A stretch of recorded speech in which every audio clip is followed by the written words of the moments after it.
क्षेत्रवाद लोगों में अपने विशिष्ट क्षेत्र के प्रति पहचान और निष्ठा की एक दृढ़ भावना है जो प्रायः भाषा, जातीयता या संस्कृति पर आधारित होती है। यह सांस्कृतिक गौरव और परंपराओं को बढ़ावा देता है तथा राष्ट्रीय एकता के लिए चुनौती भी उत्पन्न कर सकता है। क्षेत्रवाद की अवधारणा। क्षेत्रवाद या प्रादेशिकता का तात्पर्य किसी विशिष्ट क्षेत्र के प्रति प्रेम और निष्ठा की प्रबल भावना से है जो प्रायः सुशासन की इच्छा के साथ जुड़ती है। यह साझा सांस्कृतिक पहचान, साझा भाषा, साझा रीति रिवाज या यहाँ तक कि खान पान की आदतों जैसे गोरखालैंड आंदोलन पर आधारित हो सकता है। कई बार क्षेत्रवाद अपने उद्देश्यों और आकांक्षाओं के आधार पर दोधारी तलवार की तरह काम करता है। सकारात्मक अर्थ में क्षेत्रवाद विविधता में एकता। क्षेत्रवाद समुदाय और अपनेपन की भावना को बढ़ावा देता है।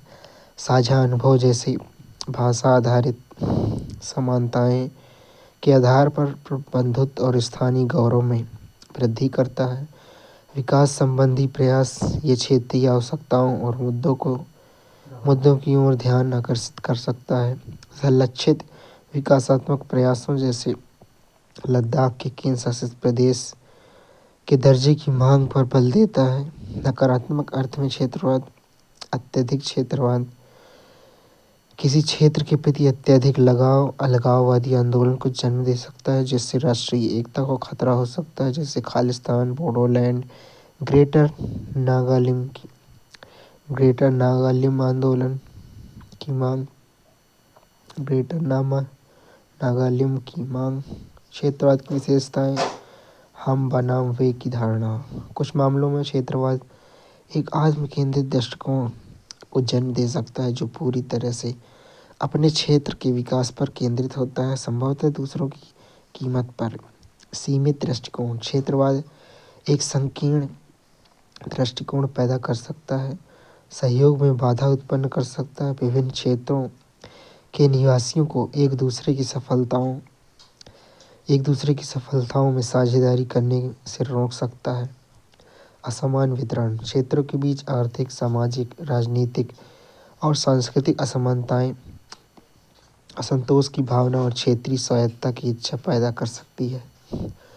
संबद्धता की शक्ति। क्षेत्रवाद का एक मुख्य पहलू किसी विशेष क्षेत्र के प्रति पहचान और निष्ठा की भावना है।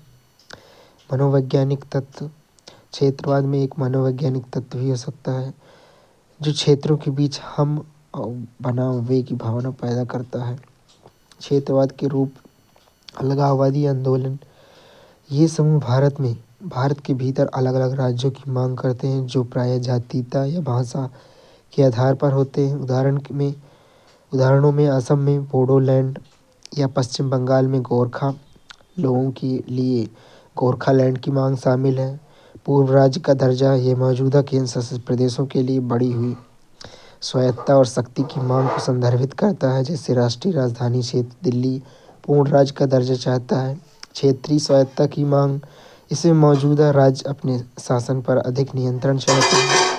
तमिलनाडु में डीएमके, पंजाब में अकाली दल जैसी पार्टियों ने ऐसी स्वायत्तता की मांग की वकालत की है।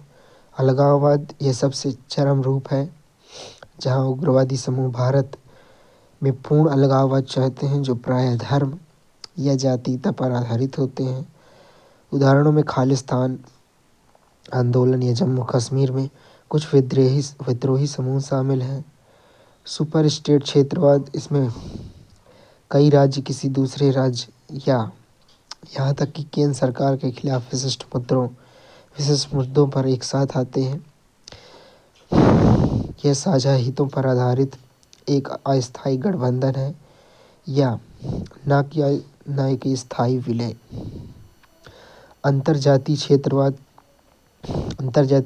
यह एक ही क्षेत्र के भीतर राज्यों के बीच होता है जिसमें प्रायः जल बंटवारे और जैसे संसाधन का विवाद शामिल होता है। उदाहरण के लिए कर्नाटक बनाम तमिलनाडु जल विवाद। अंतर्राज्यीय क्षेत्रवाद। इसका तात्पर्य राज्य के भीतर एक क्षेत्र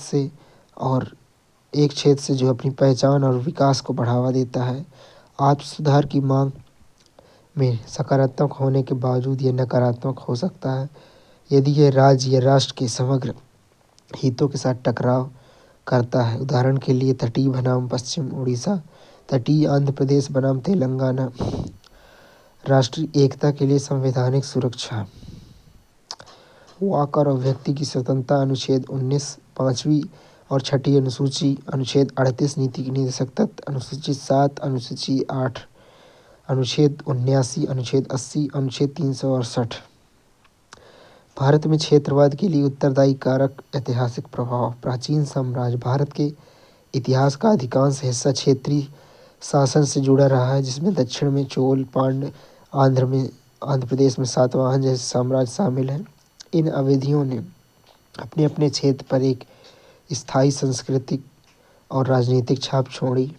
मुगल काल। अकबर के काल में अस्थायी एकीकरण हुआ, फिर भी उसकी केंद्रीकृत शक्ति में अर्ध स्वायत्त सूबे थे, जिन पर राजपूत और अफगानों जैसे विशिष्ट सांस्कृतिक पहचान वाले शासकों का शासन था।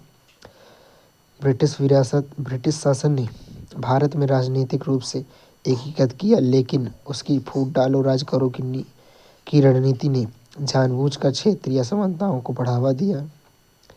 रियासतों को स्वायत्तता देने और शासकों के बीच मतभेद पैदा करने में स्थायी तनाव उत्पन्न हुए हैं। आर्थिक असमानता। भारत में असमान आर्थिक विकास क्षेत्रवाद का एक प्रमुख कारण है। बस्तर में अबूझमाड़ जैसे क्षेत्र नए रायपुर की आर्थिक प्रगति के बिल्कुल विपरीत हैं, जो इन असंतुलनों को उजागर करते हैं। सांस्कृतिक विविधता। भारतीय संस्कृति की समृद्ध विरासत एक शक्ति और क्षेत्रीयता का संभावित स्रोत दोनों है। दक्षिण भारत उत्तर पूर्व में काफ़ी अलग है। यहाँ बड़ी संख्या में आदिवासी आबादी रहती है और यहाँ तक कि पूर्वी भारत की भी एक अलग सांस्कृतिक पहचान है। स्थानीय नायक समुदाय प्रायः महाराष्ट्र में शिवाजी, असम में लचित बरफुकन और जैसे ऐतिहासिक व्यक्तियों का सम्मान करते हैं, जिससे क्षेत्रीय गौरव की भावना को बढ़ावा मिलता है। जाति व्यवस्था अपनी पदानुक्रम सामाजिक संरचना के साथ क्षेत्रीय और सांप्रदायिक आकांक्षाओं को बढ़ावा दे सकती है। उदाहरण के लिए तमिलनाडु में वन्यार समुदाय ने जाति पहचान के आधार पर एक अलग राज्य की मांग की। अनुष्ठान और त्यौहार। भारत भर में धर्मनिरपेक्ष त्यौहार जिसमें अद्वितीय आदिवासी उत्सव भी शामिल हैं, विविध सांस्कृतिक व्यक्तियों को प्रदर्शित करते हैं। राजनीतिक शोषण। राजनीतिक दल कभी कभी अपने समर्थन आधार को मजबूत करने के लिए क्षेत्रीय भावनाओं और लोगों का शोषण करते हैं। वे चुनाव घोषणाओं में क्षेत्रीय मुद्दों को उजागर करते हैं, जिससे क्षेत्रीय तनाव बढ़ सकता है। भौगोलिक जड़ें। भारत का विविध भूगोल क्षेत्रवाद में विशिष्ट भूमिका निभाता है। भाषाएं विशिष्ट क्षेत्रों में समूहीकृत होती हैं, जिससे निवासियों के बीच एक क्षेत्रीय पहचान बनती है। अभाव और पहचान। जब संसाधन दुर्लभ होते हैं तो साझा संसाधनों के लिए क्षेत्रों के बीच प्रतिस्पर्धा, जैसे महादायी नदी विवाद में पानी, क्षेत्रीय आकांक्षाओं और तनावों को बढ़ा सकता है। भारत में क्षेत्रवाद अभी भी क्यों कायम है? ऐतिहासिक असंतुलन। ऐतिहासिक रूप से विकसित राज्यों में बेहतर शासन संरचनाएं हैं और वे लोगों को मूलभूत सेवाएं अधिक प्रभावी ढंग से प्रदान करते हैं। आय असमानता। अमीर और गरीब राज्यों के बीच की खाई बढ़ती जा रही है। अमीर राज्यों में गरीब राज्यों की तुलना में अधिक गरीब राज्यों की प्रति व्यक्ति आय अधिक है। असमान विकास। आर्थिक विकास वृद्धि के साथ साथ तालमेल नहीं रख पाया। महत्वपूर्ण उद्योग तमिलनाडु, महाराष्ट्र जैसे राज्यों तक सीमित है, जिससे बिहार और पूर्वोत्तर जैसे राज्यों की उपेक्षा हुई है। भूमिपुत्र की भावना। यह विश्वास कि कुछ क्षेत्र केवल विशिष्ट भाषाई समूह के हैं, क्षेत्रीय तनाव को बढ़ाता है।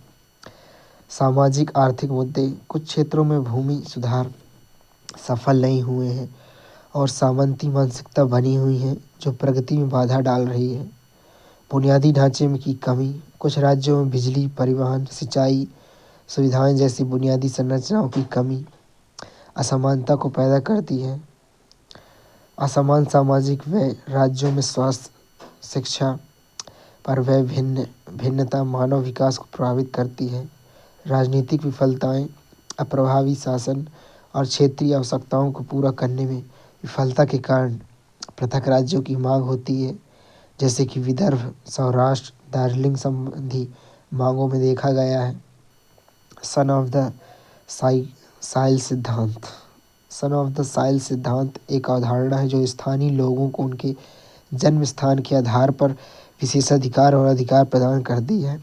यह विशेष रूप से शहरी क्षेत्रों में प्रासंगिक है, जहाँ प्रचुर अवसर हैं जो प्रवासियों को आकर्षित करते हैं। इसके उद्भव के कई कारण हैं। रोजगार के लिए प्रतिस्पर्धा, बढ़ती आबादी, पर्याप्त नौकरियों के सृजन की कमी से स्थानीय लोगों व नए लोगों के बीच प्रतिस्पर्धा बढ़ रही है। बढ़ती आकांक्षाएं, शैक्षिक उपलब्धि में वृद्धि से बेहतर रोजगार की आकांक्षाएं बढ़ती है, जिससे प्रतिस्पर्धा बढ़ती है। आर्थिक अभाव, जब अर्थव्यवस्थाएं बढ़ते हुए कार्यबल के लिए पर्याप्त रोजगार सृजित करने में विफल हो जाती हैं, तो उससे उत्पन्न अभाव इस भावना को जन्म दे सकता है। संबंधित उदाहरण समस्याएं, रोजगार में आरक्षण। आंध्र प्रदेश, गोवा, हरियाणा जैसे कुछ राज्यों में स्थानीय निवासियों के लिए निजी क्षेत्र में रोजगार में आरक्षण लागू किया। मुल्की नियम विरोध के बाद आंध्र प्रदेश ने स्थानीय नागरिकों के रोजगार और शैक्षिक अवसर की सुरक्षा के लिए अनुच्छेद 371D के तहत मुल्की नियम पेश किए। सन ऑफ द साइल सिद्धांत स्थानीय आवश्यकताओं और राष्ट्रीय गतिशीलता के बीच संतुलन बनाने के संबंध में जटिल प्रश्नों को उठाता है, जबकि इसका उद्देश्य स्थानीय अवसरों की रक्षा करना। यह व्यक्तिगत स्वतंत्रता, आर्थिक विकास को सीमित कर सकता है। इस अंतर को पाटने वाले समाधान खोजने के लिए रोजगार की कमी के मूल कारणों को संबोधित करना और सभी के लिए समान अवसर सुनिश्चित करना आवश्यक है। क्षेत्रवाद बनाम राष्ट्रवाद। क्षेत्रवाद क्षेत्रीय हितों पर ध्यान केंद्रित करता है, राष्ट्रीय विकास में बाधा उत्पन्न करता है। संयुक्त राष्ट्रीय पहचान की तुलना में क्षेत्रीय पहचान पर जोर देकर राष्ट्र के भीतर विभाजन पैदा कर सकता है, जैसे भाषा आधारित क्षेत्रवाद।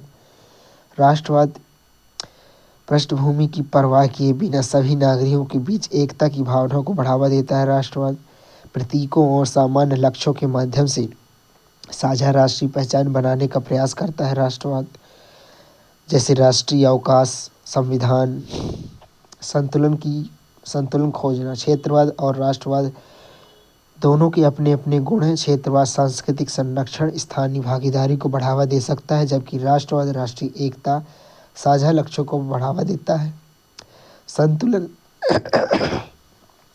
संतुलन खोजने में ही समाधान निहित है। एक मजबूत राष्ट्रीय पहचान राष्ट्रीय प्रगति में समझौता किए बिना क्षेत्रीय पहचानों को समायोजित कर सकती है। संघवाद और क्षेत्रवाद। विविधता का समर्थन करने वाला संघवाद अपनी शक्ति के विभाजन के साथ एक ऐसे ढांचे को बढ़ावा देता है जो भारत की क्षेत्रीय पहचानों को समृद्ध विविधता, जाति, धार्मिक, भाषाई और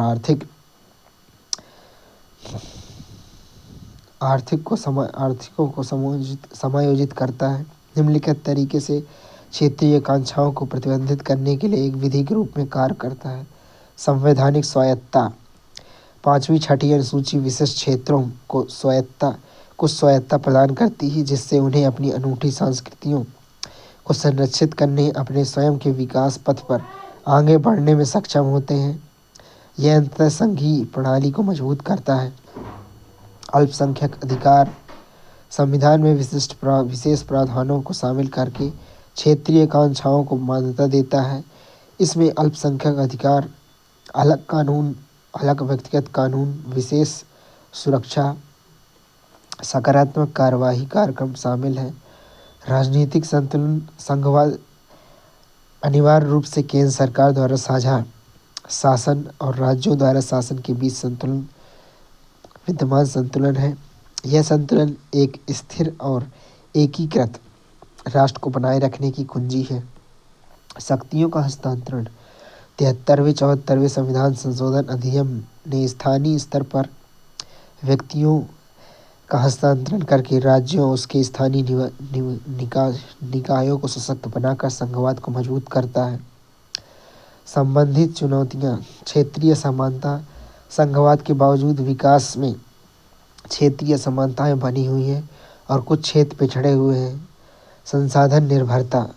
राज्य विविधताएं प्रायः संसाधनों और स्वायत्ता के लिए केंद्र सरकार पर निर्भर करती हैं, जिससे उनकी स्वायत्ता बाधित होती है। कमजोर स्थानीय शासन। कई क्षेत्रों में मजबूत स्थानीय सरकारों का अभाव है, जिससे जमीनी स्तर पर विकास बाधित होता है। शक्ति का समान वितरण। केंद्र, राज्य, स्थानीय सरकारों, अनुसूची 11, अनुसूची 12, अनुसूची 7वीं के बीच शक्तियों के असमान विभाजन की निष्पक्षता से संबंधित चिंताएं हैं। आगे की राय क्या है? राजकोषीय संघवाद। राज्यों के बीच संसाधन का उचित आवंटन सुनिश्चित करने के लिए राजकोषीय संघवाद की एक मजबूत प्रणाली आवश्यक है। सहकारी केंद्र राज्य संबंध। केंद्र सरकार को केवल तभी हस्तक्षेप करना चाहिए जब राष्ट्रीय हितों को आगे बढ़ाने के लिए आवश्यक हो, तथा राज्यों के साथ अधिक सहयोगात्मक संबंध को बढ़ावा देना चाहिए। एकता के लिए राष्ट्रीय शिक्षा। राष्ट्रीय पहचान और समझ को बढ़ावा देने वाली राष्ट्रीय शिक्षा प्रणाली क्षेत्रीय विभाजन को पाटने में मदद कर सकती है। क्षेत्रवाद राष्ट्रीय एकता और अखंडता के लिए किस प्रकार खतरा है? राजनीतिक अभिव्यक्तियाँ। क्षेत्रीय दल। तमिलनाडु में डीएमके, महाराष्ट्र में शिवसेना जैसे अलगाववाद या पृथक पहचान का समर्थन करने वाले क्षेत्रीय दलों का उदय विभाजन पैदा कर सकता है। गठबंधन की राजनीति। गठबंधन के भीतर क्षेत्रीय दलों की मांगें राष्ट्रीय कानून या नीति को बाधित कर सकती हैं, जिससे प्रभावी शासन में बाधा उत्पन्न हो सकती है। अंतर्राष्ट्रीय प्रभाव। क्षेत्रीय तनाव भारत के कूटनीतिक प्रयासों को कमजोर कर सकते हैं, जिससे श्रीलंका मुद्दे तमिलनाडु में देखा गया। सुरक्षा चिंताएं। हिंसक विरोध प्रदर्शन। क्षेत्रीय आंदोलन हिंसक हो सकते हैं, जिसमें स्थिरता खतरे में पड़ सकती है, जैसे कि आंध्र प्रदेश के विभाजन के दौरान देखा गया। अंतर्राष्ट्रीय विवाद। जल जैसे संसाधनों पर क्षेत्रीय संघर्ष, जैसे महानदी विवाद,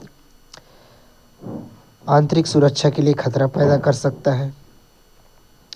राष्ट्रीय एकता और विकास। कमजोर राष्ट्रवाद, मजबूत क्षेत्रीय निष्ठाएं राष्ट्रीय पहचान को पीछे छोड़ सकती हैं, जिसमें राष्ट्रीय एकता के लिए खतरा उत्पन्न हो सकता है। असमान प्रगति। क्षेत्रों के बीच विकास में असमानताएं अलगाववादी आंदोलन को बढ़ावा दे सकती हैं, जैसे कि अलग विदर्भ राज्य की मांग में देखा गया है। क्षेत्रीय भावनाओं को बढ़ावा देना। राजनेता व्यक्तिगत लाभ के लिए क्षेत्रीय भावनाओं को बढ़ावा दे सकते हैं, जिसमें पहचान के आधार पर विभाजन पैदा हो सकता है। आगे की राय क्या है? सामाजिक समावेशन। लक्षित सामाजिक कार्यक्रम जैसे बिहार, असम में विनिर्माण इकाइयाँ यह सुनिश्चित करते हैं कि लाभ उन लोगों तक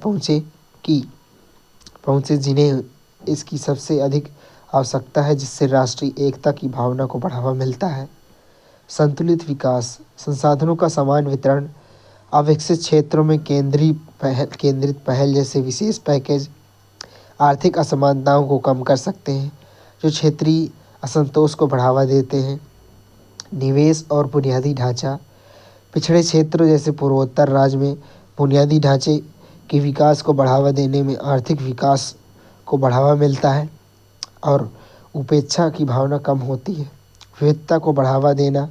सांस्कृतिक आदान प्रदान को बढ़ावा देते समय क्षेत्रीय पहचानों का सम्मान करना महत्वपूर्ण है।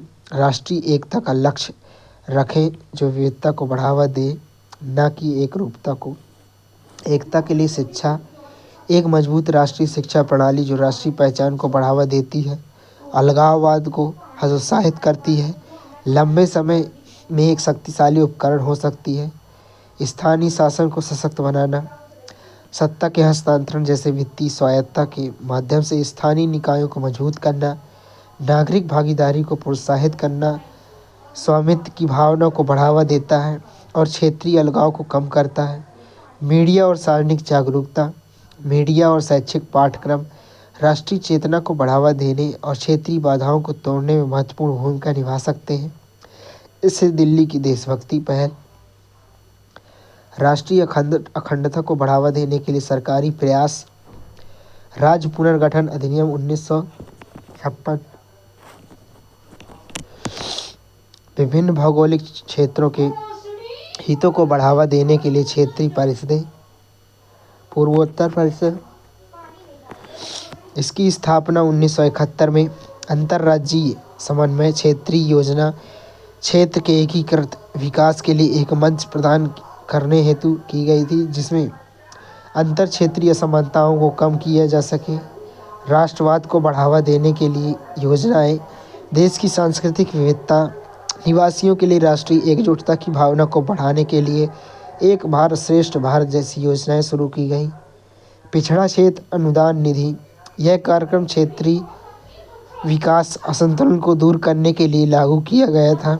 प्रधानमंत्री खनिज क्षेत्र कल्याण योजना, इसे खनन के से प्रभावित आदिवासी और जनजातीय क्षेत्रों तथा अन्य लोगों के कल्याण के लिए शुरू किया गया था। संघीय ढांचा, संघीय संतुलन सुनिश्चित करने के लिए नीति आयोग जैसी नई संस्थागत संरचनाएं स्थापित की गई। राष्ट्रीय राज्य परिषद, इसकी स्थापना अंतर्राज्यीय परिषद सचिवालय को एक संपन्न संस्था बनाने के लिए की गई थी, जो भारत में केंद्र और राज्यों के बीच समन्वय और सहयोग का समर्थन करती है। जीएसटी परिषद वित्तीय संघवाद को बढ़ावा देता है। सभी हितधारकों को शामिल करना। प्रमुख चर्चित मुद्दे क्या हैं? वोकल फॉर लोकल तथा क्षेत्रवाद। वोकल फॉर लोकल अवधारणा स्थानीय संसाधनों और उत्पादों को प्राथमिकता देता है, जिसका उद्देश्य क्षेत्रीय अर्थव्यवस्थाओं को सशक्त बनाना और सांस्कृतिक विरासत को संरक्षित करना है। स्थानीय निवासियों को प्राथमिकता देना, स्थानीय लोगों को वित्तीय सहायता, सब्सिडी जैसे संसाधनों तक पहली पहुंच दी जाती है। क्षेत्रीय उत्पादों को बढ़ावा देना, दार्जिलिंग चाय से लेकर कांचीपुरम रेशम तक स्थानीय उत्पादों को बढ़ावा दिया जाता है। क्षेत्रीय विरासत की सुरक्षा, प्रारंभिक प्रथाओं, भोजन, कपड़ा की सुरक्षा, आत्मनिर्भर भारत, यह वैश्विक अर्थव्यवस्था में भारत की स्थिति को मजबूत करने की सरकार की पहल के अनुरूप है। स्वदेशी आंदोलन, यह अवधारणा ऐतिहासिक भारतीय स्वतंत्रता आंदोलन के आत्मनिर्भर पर ध्यान केंद्रित करती है। लोकल फर्स्ट पॉलिसी संबंधी चुनौतियां, संवैधानिक संघर्ष, स्थानीय लोगों को प्राथमिकता देने से संविधान में निहित समान अवसर के अधिकारों का उल्लंघन हो सकता है। वैश्विक प्रभाव, संरक्षणवादी नीतियाँ अंतर्राष्ट्रीय स्तर पर प्रतिस्पर्धा करने वाली भारतीय कंपनियों को नुकसान पहुंचा सकती हैं। राष्ट्रीय एकता, योग्य गैर स्थानीय लोगों की तुलना में स्थानीय लोगों को प्राथमिकता देना राष्ट्रीय एकीकरण को कमज़ोर कर सकता है। आर्थिक चिंताएं, बाहर से कुशल श्रम को सीमित करने से आर्थिक विकास में बाधा आ सकती है।